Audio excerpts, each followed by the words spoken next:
Hello everyone. Welcome to the channel English Classes. I am Dr. Sharda, here to help you learn English. A Tale of Three Villages. The word tale means story. This is the story of three different villages. One is Koko village from Nigeria. The second is Ponamturi village from India. And the third one is Vorobyev village from Ukraine, formerly called as Ukrainian Soviet Socialist Republic. In this video, we are going to discuss the first village, Koko village, which is from Nigeria. Before getting into the lesson, let's see the glossary. Picturesque, pretty but in old-fashioned. Rusting, covered with rust. Corrugated, shaped into a series of irregular waves. Flaking, breaking into thin and small pieces. Skull and crossbones, symbol of danger. Corroded, rusted. Slimy, unpleasant thick liquid. Baked, cooked without fat. Enormous, very large. Frowning, bring eyebrows together to show anger. Clearing, an open space in a forest. Koko village, Nigeria. Let us see about this village. Mr. Sunday Nana, his wife, and 4 small children live in Koko village, Nigeria. The village is like any other African village, picturesque, colorful, and noisy.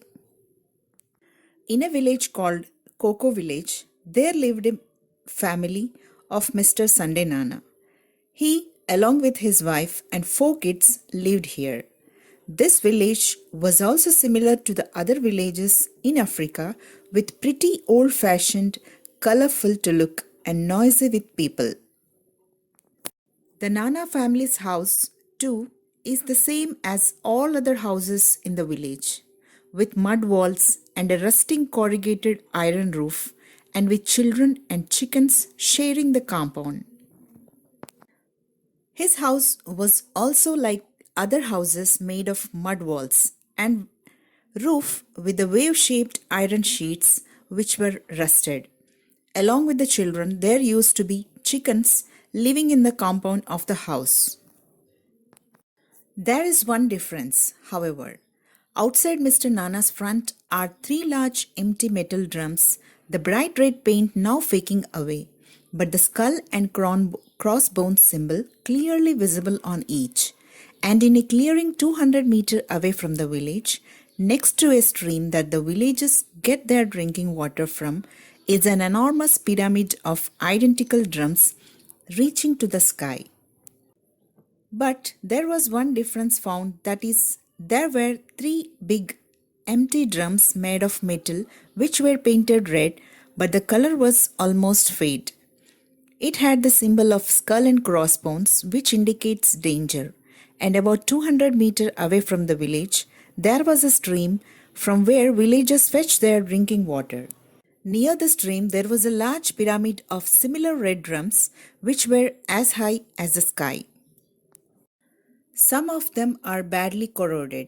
Their slimy contents of various colors, grey, dark green, bright orange, etc., leaking out down on the baked African earth and into the stream. Some have fallen down and rolled, or been rolled by playful children into the bush. Some are smoking in the midday heat. Some are swelling, as if their contents are bursting to get out. Some have already burst. Few of those drums were completely got rusted. Their liquid contents, which were of different colors, grey, dark, green, orange, etc., was coming out of them and falling on the earth, and also mixed into the stream water. Because of the weather and high temperatures, it was completely melting. From that collection, few drums rolled down and a very few brought by the children playing, and few went into the bushes. Some smoke was coming out of few drums. Some swelled due to bursting of those liquids. They came on a Wednesday, said Sunday. Many big lorries. They took all day unloading them. No one told us what was in them. They gave the chief a brown paper bag, I saw him smiling as the lorries drove away. This was 5 years ago. Then, 3 months ago, one of the brightest boys in the village, Thomas Agonio, started university in Lagos. Explaining about those collection of drums, Sunday Nana said that few people came on Wednesday and unloaded those drums from big lorries. Nobody informed about the things which are there in them. The chief of that place was handed over a brown paper and he smiled at them. And those lorries went away after unloading. This all happened 5 years ago. 3 months back, a clever boy of that village named Thomas Aganyu, who was studying in the university in Lagos, he came home one weekend with a new chemistry book and spent all day looking at the drums and writing things down and talking to himself and shaking his head. We all thought he had gone mad. Then he called a meeting of the village and told us that the drums contained poisonous chemicals. He said they had come from Italy, but I don't know where that is. Is it in Europe? The boy, Thomas Aganyu, who was studying in university in Lagos, he came to house in the weekends and brought his chemistry book and studied those things in the drums and talked to himself, shaking his head.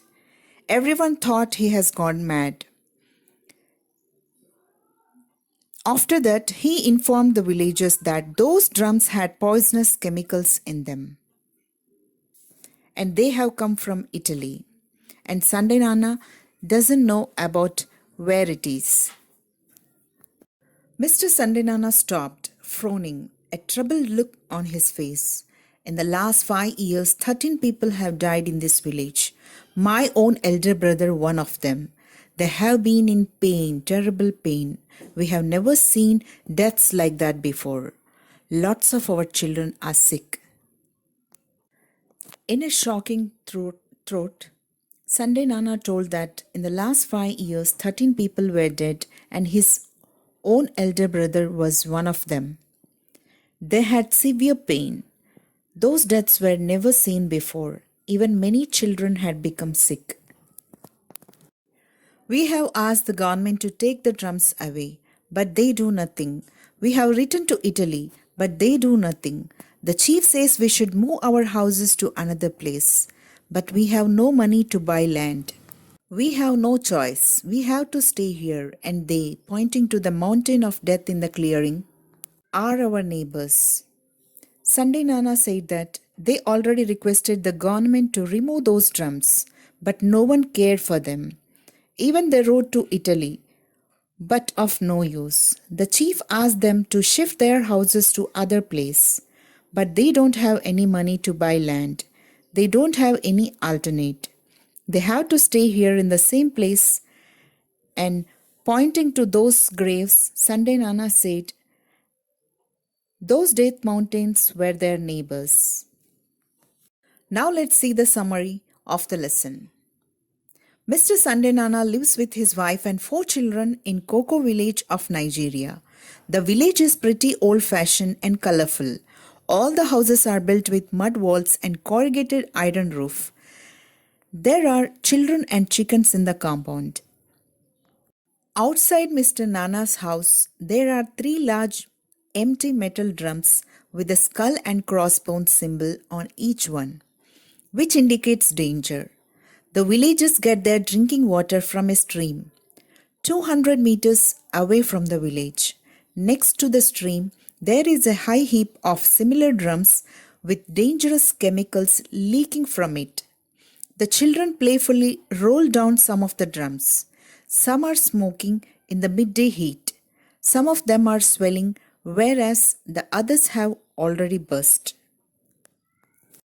The drums came on Wednesday in many big lorries. Unloading them took a day. Nobody knew that what was there in the drums.